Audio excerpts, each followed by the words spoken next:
You said deliverance is temporary if the enemy still has access. Mhm. Hold on, hold on. But the Lord is the author of deliverance. Mm. How can what the Lord authors be temporary?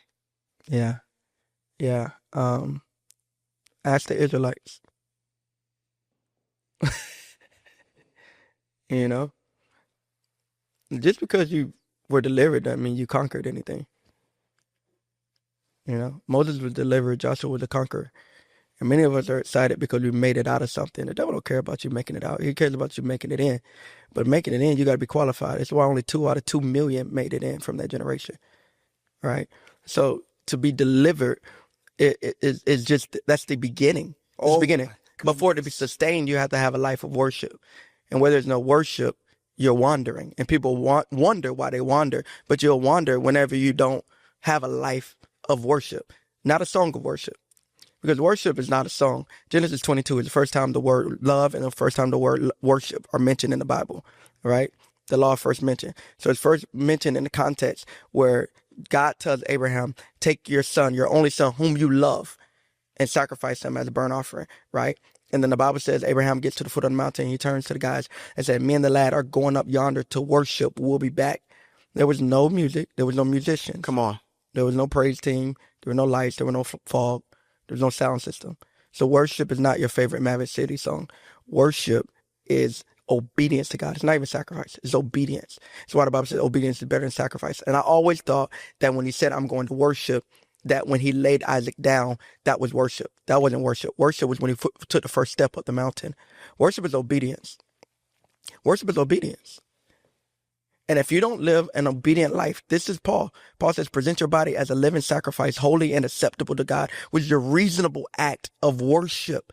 So, right, your reasonable act of service. So my life to God is worship, my devotion to God. And this is why idols must be exposed, because idols demand devotion. Oh, no.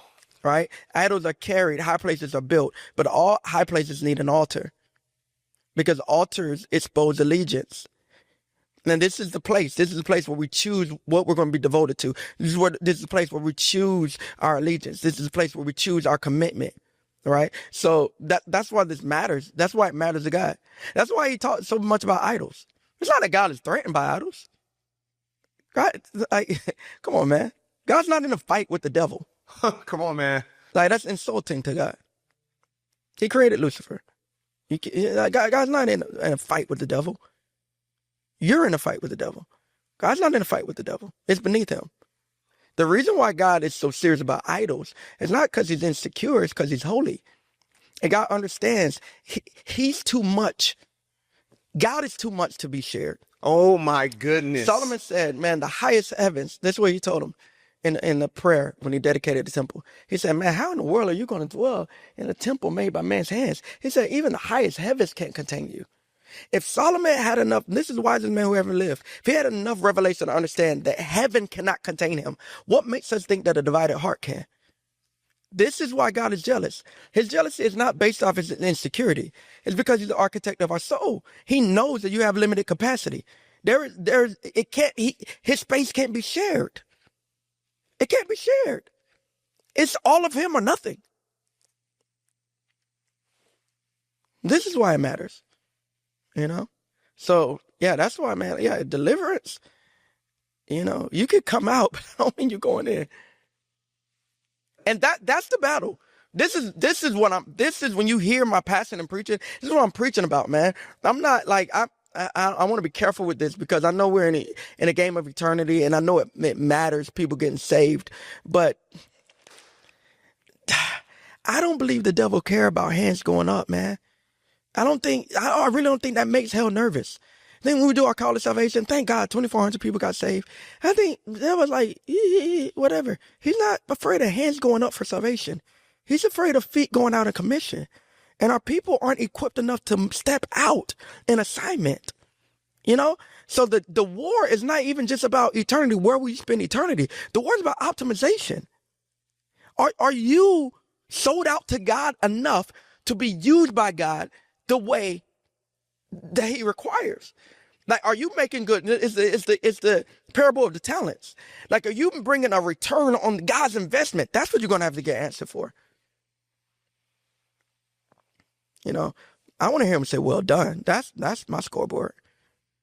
And he's not saying, "Well done," off of, "Yeah, I want to be saved." Of course, you want to be saved. Who wants to drown?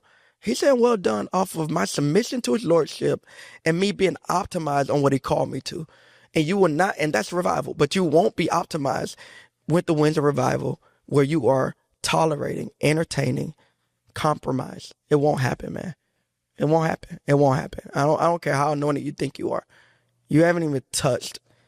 You haven't touched the hem of what you're called to do. You haven't even man.